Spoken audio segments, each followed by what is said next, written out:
say, look, here's the outcome that we're trying to get to. That's your job. How you get there, let's experiment. Let's innovate. Why don't you bring me ideas? The outcome is not negotiable. The tactics should be flexible and subject to experimentation. As just like people who like pull you in to have an uncomfortable conversation, and they start to look at HR as somebody who is actually like helping us achieve our objectives. So like it's more like it's really redefines the role of HR, or at least the perception of the role of HR as people outside of HR have. I hand it over to exactly match the job, and these people get called for interviews, but they're not the best people. They're just optimized. They're optimizing for the roles. They've gamed the system. They gave the system. And what we should be doing all of the time, interviewers and candidates should be on the same side of the table. They should be asking the same questions. Is this a fit? Are we a match? But instead, they work at cross purposes. And I think technology is going to totally normalize that. We spend a lot of time thinking about bias, and a lot of artificial intelligence systems get blamed for being biased, when in reality, people are not paying attention to how biased the human system is.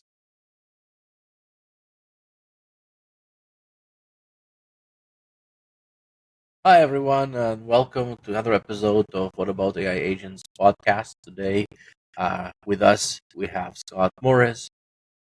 He is the founder of the Get Propulsion AI, which helps recruiters and agencies quickly develop job descriptions, align them with company needs, and basically drive them qualified applicants. And I'll let Scott introduce himself, tell us a bit about his background. I know they have some notable clients, so I can imagine his story is very interesting for us to hear. Philippe, thank you for having me. I appreciate it. So please, Scott, if you can just tell us a bit about yourself and like about your kind of company, and just kind of walk us through that.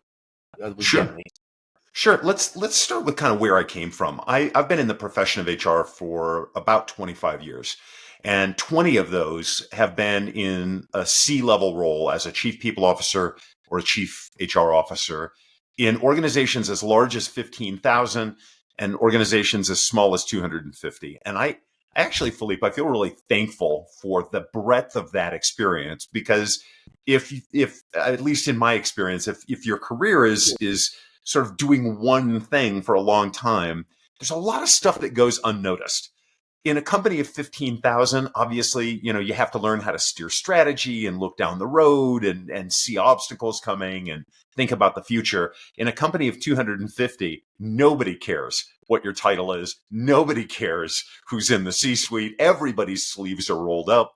And as such, I've got experience not just as a chief people officer, but as a frontline recruiter, as a frontline compensation professional, as a frontline ER person, all of that, an HR business partner. And I'm really thankful for that, because it's kept me connected to the problems that HR people are solving on a daily basis. And a lot of times without all of the resources that they need in order to do it.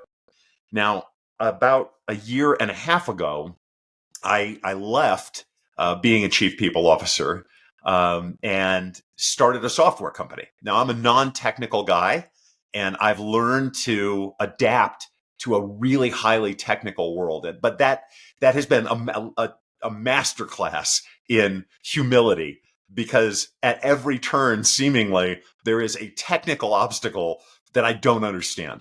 And so, and even sometimes something as simple as, how do you talk to a group of engineers in a really effective way?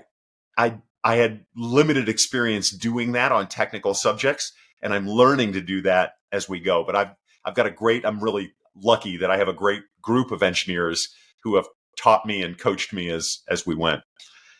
Propulsion AI is our company. And you, in your intro, if you don't mind me tweaking it just a little bit, you focused a lot on recruiters, and that certainly is a focus for us.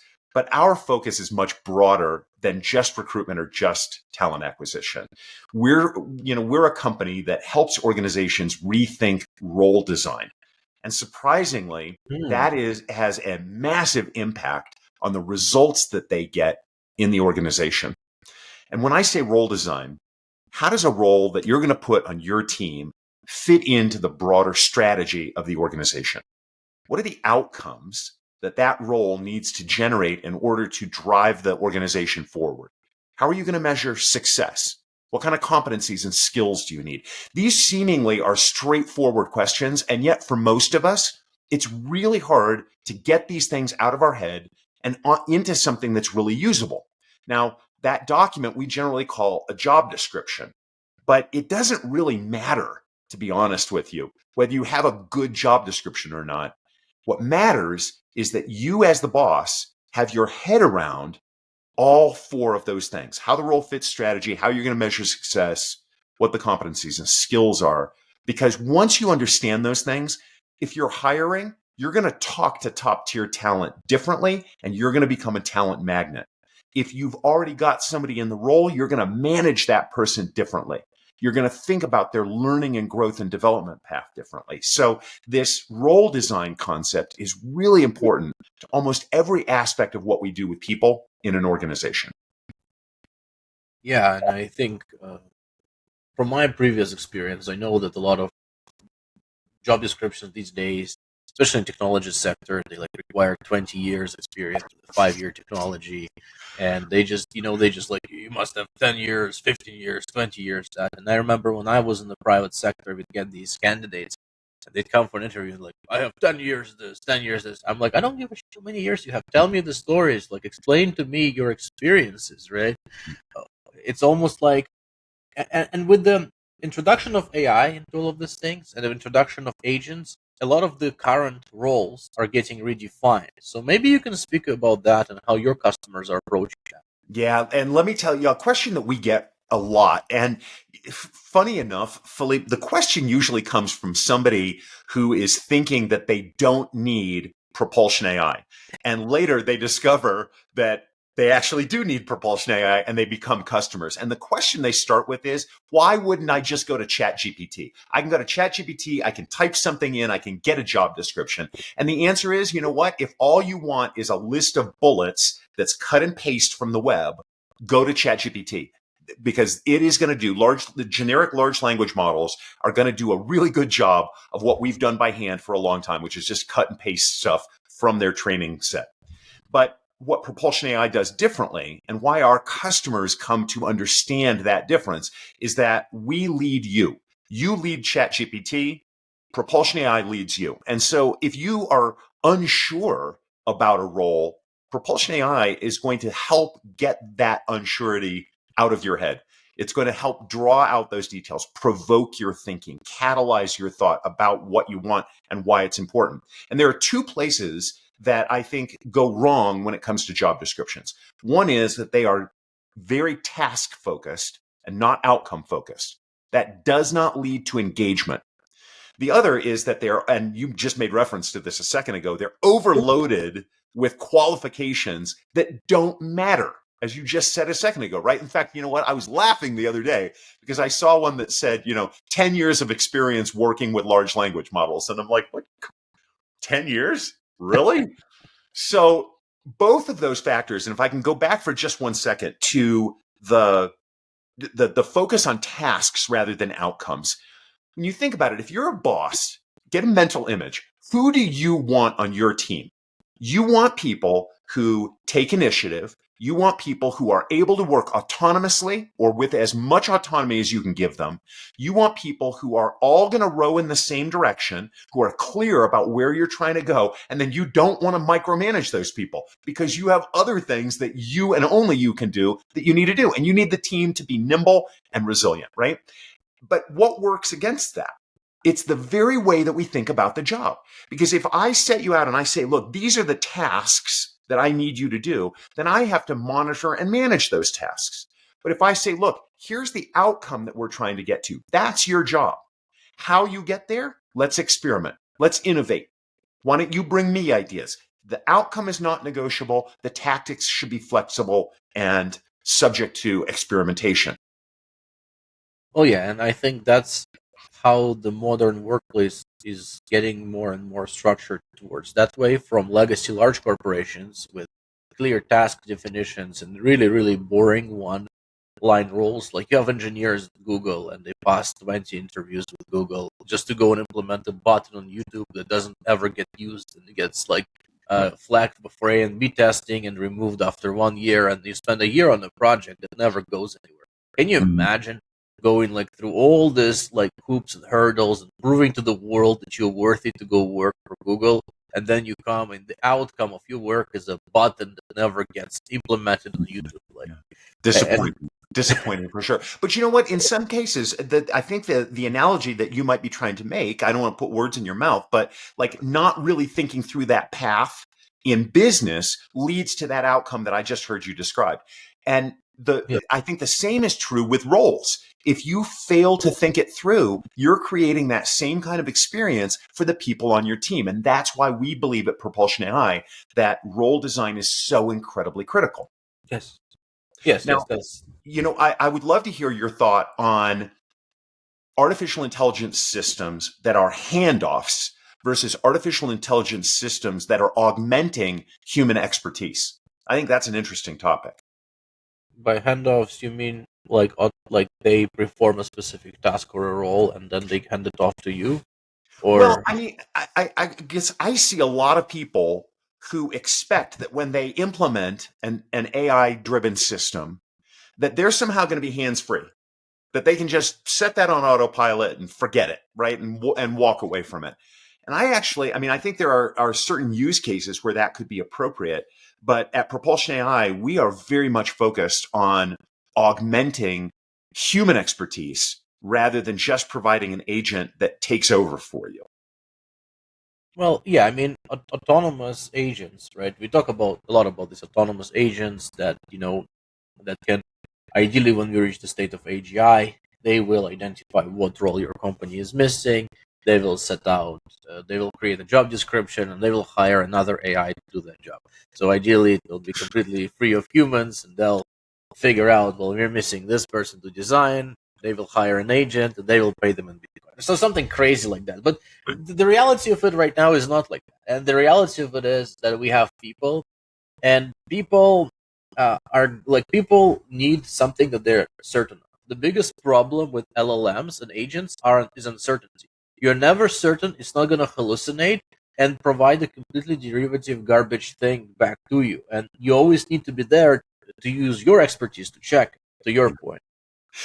And I think another aspect, especially when it comes to HR technologies and HR related tech, is that this is not just about efficiency in hiring. We are inevitably, regardless of how we get to it, we're going to make a hire. Yes. And at the point that we make a hire, we've got a new interaction that is important, and that is the dynamic between a boss and their direct report. And if you consider the list of things that drive loyalty in a company, do you know what the top one is in that list? It's a relationship of trust with the boss. Mm. Compensation, surprisingly, is number 5. Right? Number 2 is the sense that you're involved in work that is actually meaningful to the organization. So when you look at those top 2, a relationship of trust and a sense that your work has meaning to the organization, technology is not going to deliver that. And that's why at Propulsion AI, our focus is not just writing the job description. It's kind of an asterisk for us. By helping the manager get their head around the role, we actually set them up for a different managerial relationship with their direct report. Mm. They become that talent magnet. They become the boss that everybody wants to work for because they've truly thought through the role, how they're going to grow the person, where it's going, what the career path is, those kinds of things. And do you provide any tools for managing those career paths, or is it just strictly focused on the JD? Do you integrate with existing like HR tools? How does that kind of flow?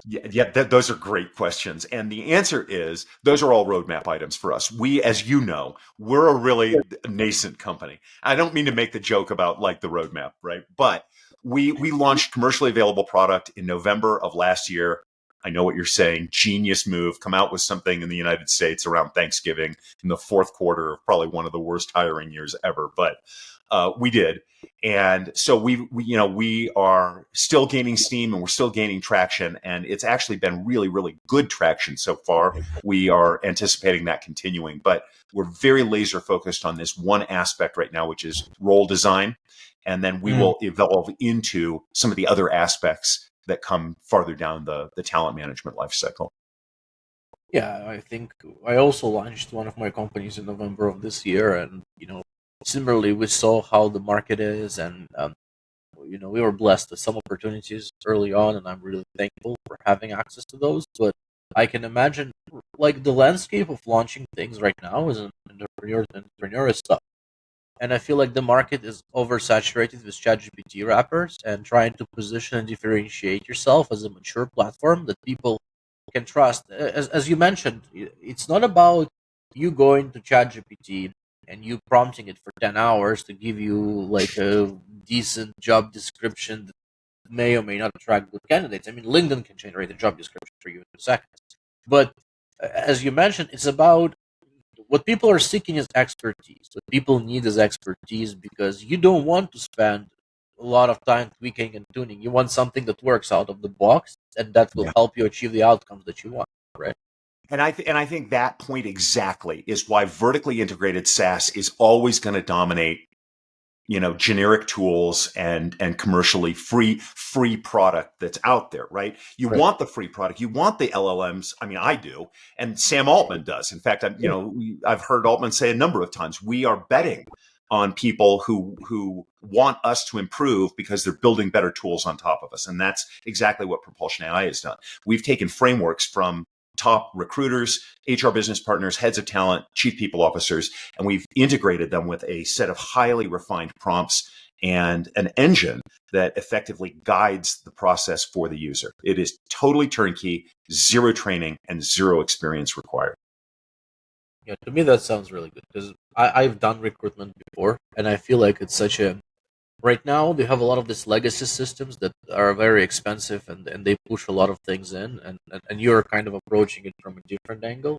So are you bootstrapped? Have you fundraised yet? How are things in that direction? Great question. Thank you for that. We are a bootstrap company, and we've been really, really fortunate to have walked the path quickly, despite my lack of experience in tech, and probably making every mistake possible that a founder could make.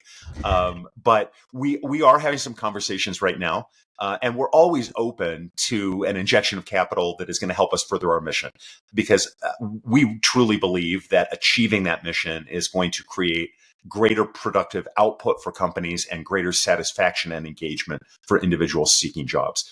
We're having some early conversations right now. I think as I look to the future, I see us bending toward strategic investments from some of the larger players Mm, because of our ability to make their products better. yeah, and it's an easy path to an acquisition Well, to and lose you know what's credit. interesting here, and I'm self-critical a lot, Philippe, as you know, of like my lack of technical experience. But I actually think the lack of technical experience on my part helped Propulsion AI, because if you think about it, like and I'm going to like be open with a criticism. Workday sells like $1 Brazilian of like just amazing amount of revenue every year. And yet you talk to anybody who uses Workday and they all seem to have the same negative attitude about Workday.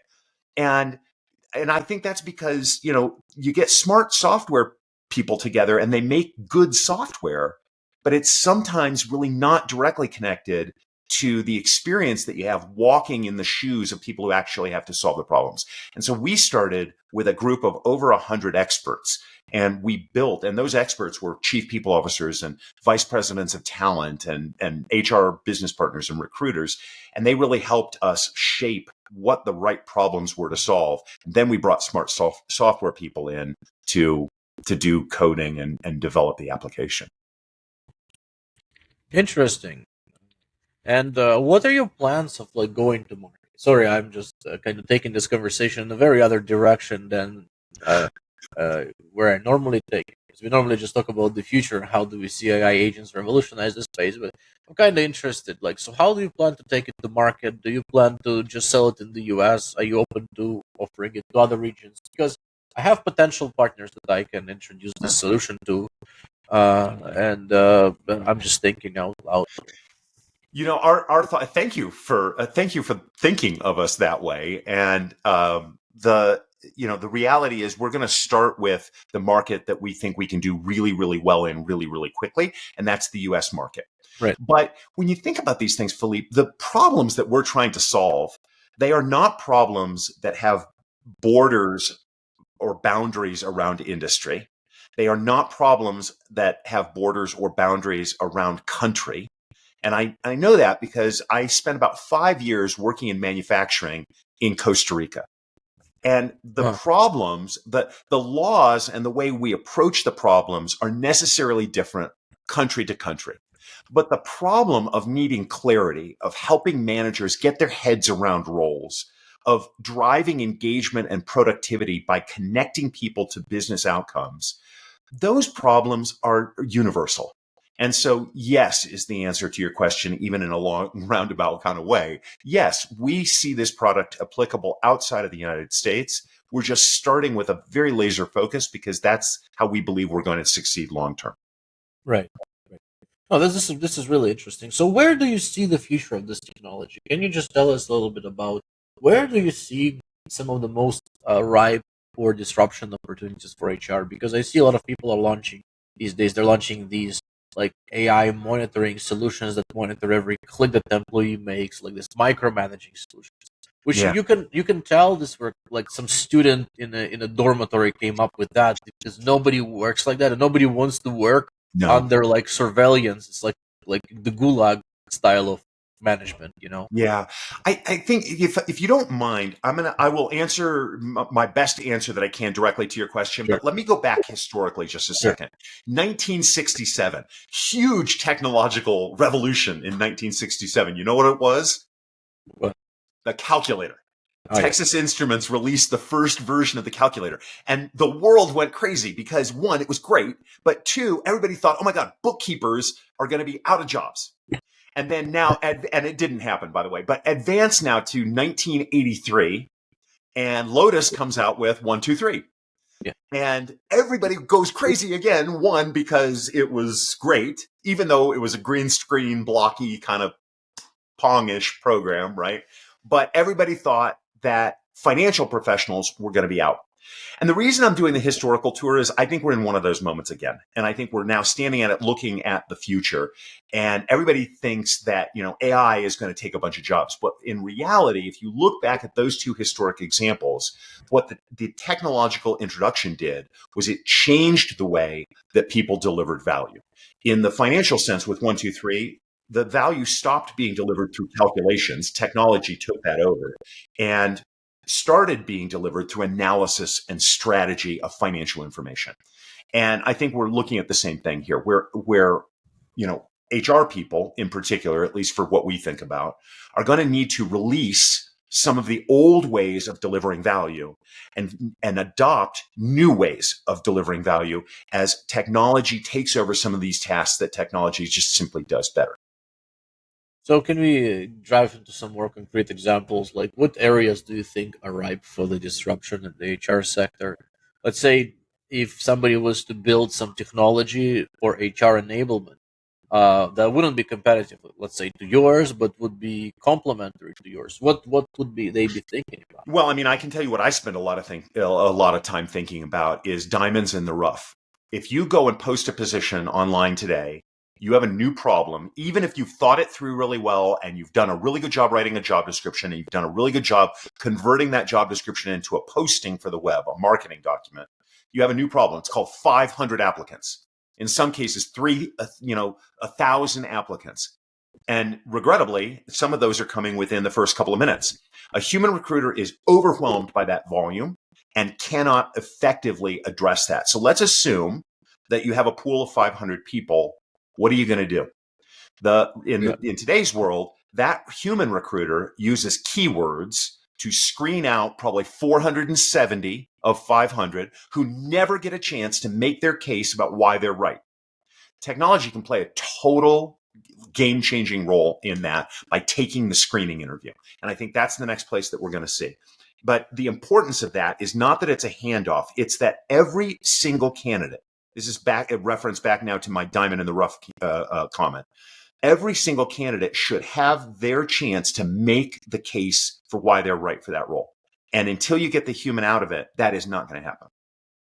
Yeah, I also agree with you. I think in a lot of cases, a lot of extremely qualified candidates get filtered out because it's a gaming of resumes, and you have a bunch of agencies that do like black hat recruitment, I call it, where they game the resumes, they adjust it to the job, they like straight up lie on the resumes, and the candidates are okay with it, and they will take a resume the candidate sent, they modify it, and they send it over to exactly match the job. And these people get called for interviews, but they're not the best people. They're just optimized. They're optimizing for the roles. They've gamed the system.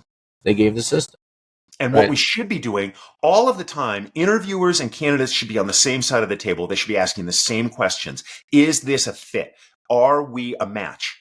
But instead, they work at cross purposes. And I think technology is going to totally normalize that.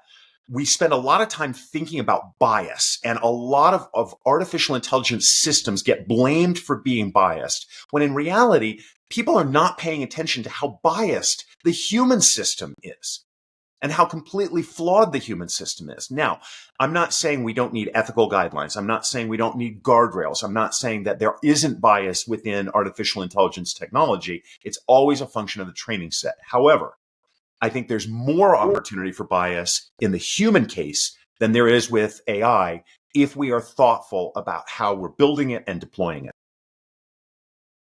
Yeah, especially nowadays.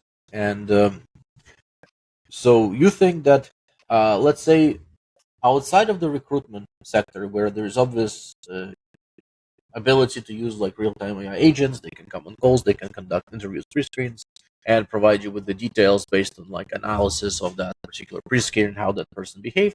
What about like the day-to-day, like the employees hired? What are other areas that you think would be extremely, extremely interesting to innovate in the HR space to make it easier for people to manage their day-to-day and to manage their employees' day? Performance management. Mm. There's a guy out of Stanford named Walter Greenleaf who is doing some incredible work with uh, his actual the subjects of his research are military veterans, and he is focused on PTSD as a subject. But his real research interest is about honesty. And what he's finding in his research is that if the avatar is lifelike enough and if the experience created is human enough, we are actually more predisposed to be honest with technology than we are with human beings. Mhm. I think that's a really interesting finding. And I think it has applicability to our experience in performance management, because like the first bad dance that happens is the one you just described a second ago, where people are gaming the recruiting system. But the second bad dance is the boss and direct report in performance management. It should be a conversation about growth. It's turned into adversarial in some cases and playing defense to justify pay increases, or I'm not going to give you a pay increase. When in reality, it should be about how do I help you grow and become a better professional, because that benefits you and it benefits the company. Right. And I guess that the growth track. So I guess education as well, employee education. That's another one. Like, you know, you go on these websites and they have like things like Skillshare, these old school learning portals that are really really. And you have like robotic voice that we have come to teach you project management, and and then so you have to confirm that you completed the training for, and it's just like, and then send you. I remember those days. It was just awful. Those was like the most awful experiences. But you And know, Philippe, I think your thumb is really on the pulse of it right here. Because what if, using artificial intelligence and guided questioning, what if there could be a short interview before that training started to understand what your base of knowledge was coming in, and then a rapid tailoring of subjects to ooh, only address your gaps in knowledge, shortening the entire training cycle? Why not? that would be cool. That would be really cool, I would say. Right. And the technology exists to do that, right? Both to understand the answers as well as to have the voice to text interaction, um, and voice to voice, obviously, if you're speaking to the AI agent. So really, like we can have instructor-led courses, but the instructor is AI, and they could be really tailored to your experience, expertise. They could reference some of the previous work you've done at other projects. Imagine it like if we have actually good record keeping within the company. once, and they know what you've done, and they know all your accomplishments, and then the AI knows it, and it reflects it and explains it to you in the experiences you understand. How cool would No, that? I think it's important to point something out, though, Philippe. There is always going to be a need for human to human interaction. Yes. There's a concept in learning and development called flipped classroom. And in flipped classroom, so in a traditional classroom, you went and you listened to a lecture, and then you went home and you did some kind of homework, whether this is a corporate setting or an educational setting, right? Same kind of thing. Then we introduced this notion of a flipped classroom where you did the work outside of class and then you came for discussion. And I think this is an opportunity here for technology, specifically artificial intelligence, to play a role. Because what if the tutoring session was driven and highly personalized? So it's not a classroom-based learning anymore. It is a one-to-one human to artificial intelligence system that delivers the learning, closing the specific gaps you have. But then you come together as a group of humans, facilitated by a human, to have discussions about implementing the knowledge. That, I think, is really interesting as well. So humans still remain as facilitators. AI can be used as sort of, yeah, because AI does get boring when it, especially in I real mean, time voice. I think it's a point in time problem. Look, we know that the systems are going to evolve. We know that artificial intelligence capability for judgment is going to improve. But as of right now, that's just not how it's happening, right? There are certain things that artificial intelligence and machine learning and computer vision and those systems do really, really well, and certain things they don't. And those things still require a lot of human interaction. And most of them are relationship based.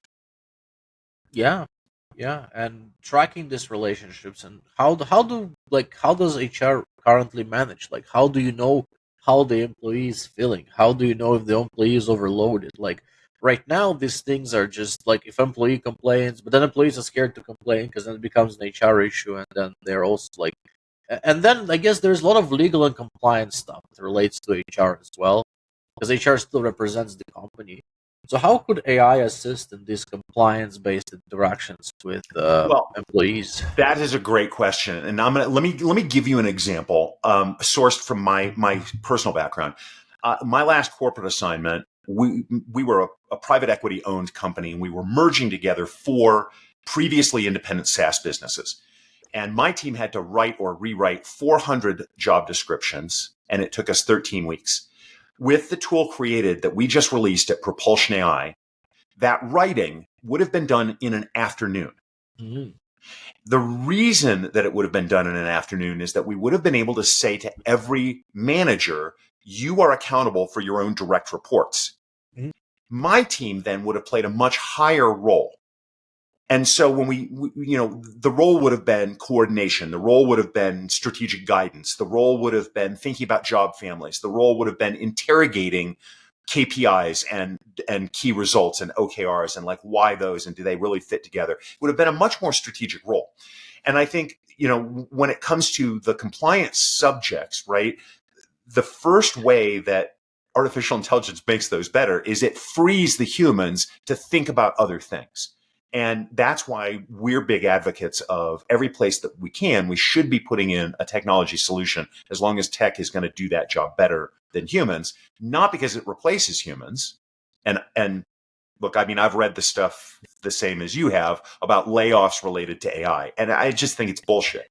What they Yeah. should be doing is freeing the humans to then go out and do things that they couldn't have done before to drive that organization to greater levels of productivity. Well, yeah, I mean, it's like I'll give an analogy of writing code with AI. Yes, AI can write code. I can use something like Cursor. It will analyze my code base and it will make changes to code base based on the things that I wanted to do.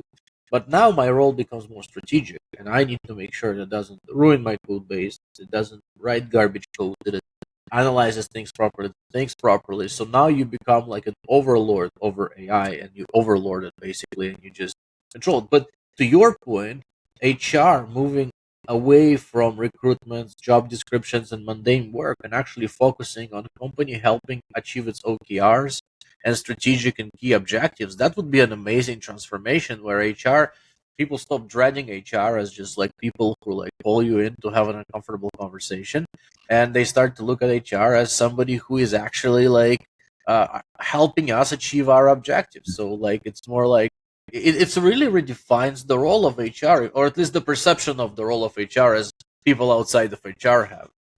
That is exactly what we were trying to achieve at Propulsion AI, is to start the movement toward Yes. that end that you just described. Yeah, yeah, it's really, really interesting. I'm really passionate about your space. That's why sorry if I was interjecting a lot or letting you No, speak. I love it. Well, and you and I said before we started this and when we met, we're just going to have a casual conversation. I think that's kind of exactly how I felt about it with you. Yeah, yeah, and just enjoy it and see how we can imagine things together. And it's always great because it always leads to these some of this extremely, extremely interesting ideas that were brought up, especially in the HR space, Scott. And I would love to have you again for the show, maybe Thank half you. a year or something, where we can discuss how this tech has evolved and where we've gone to from where we are now. Because I think HR is going to face significant transformation in the next 1 year through the introduction of agents in real time. So maybe you can make some of your predictions for 2025. What do we see in HR? Oh my gosh. I think we're going to see. Here's my first prediction. Thanks for giving me the door to do it. We're going to see Propulsion AI take off because every single person is going to recognize that, role design is critical, and this is a platform that is going to help create results in the organization. So I think that's my number one prediction. I think number two is we're going to see a lot more interaction of artificial intelligence and the concept of skills and skills-based hiring. Whether that is testing platforms that are driven through artificial intelligence, or whether it's just simply the opportunity to interrogate and question and understand candidates' skill sets more deeply. I think we're going to see that as we move toward a more skills-based economy. Yeah, yeah, this is exciting, and I'm extremely excited about Propulsion I think so AI. too. And you know what? And Can I give one last analogy? I know you were probably short on time, but do you remember the Charlie and the Chocolate Factory movie yeah, with Johnny Depp? yes, Right? So the dad in the very beginning of the movie loses his job, and he loses it to a robot. And at the end of the movie, he's the one fixing the robot. And I think that is exactly what's going to happen. A lot of people incorrectly blame artificial intelligence and AI agents for the loss of jobs, when in reality, it's people who embrace technology that are going to replace those who don't. That is going to be the shift. The technology is simply going to create the opportunity for us to add value at higher levels. And that's why I'm so optimistic about the future. And I know you are too. yeah, super optimistic, and I think that's a perfect analogy. People will go from doing what the robot does to maintaining the robots, and that's kind of our roles will elevate, and this will create a ton more jobs. People don't understand how many mistakes the AIs will make, how much work it will be for I these know. people to monitor those AIs. So it's going to be a lot of fun. Yeah, I agree. Right, everyone. So this was Scott Morris from Propulsion AI. If you're in the HR space or you're looking for a way to automate your creation of your job descriptions, I suggest you go to the website, and maybe Scott, you can just tell how they can get in touch with you, book a demo, and adopt your solution. Yeah, if you want to connect with me directly, LinkedIn is the best way. LinkedIn.com/in/M Scott M. That's my profile. And then if you want to find Propulsion AI on the web, it's getpropulsion.ai. Getpropulsion.ai. Excellent. Well, thank you so much for joining, Scott, and I hope we'll see you in the next 6 to 8 months to see how this space has evolved. I'll be excited to come back and update you. I was honored by the invite, Philippe. Thank you again. Great to be with you. Thank you so much, Scott.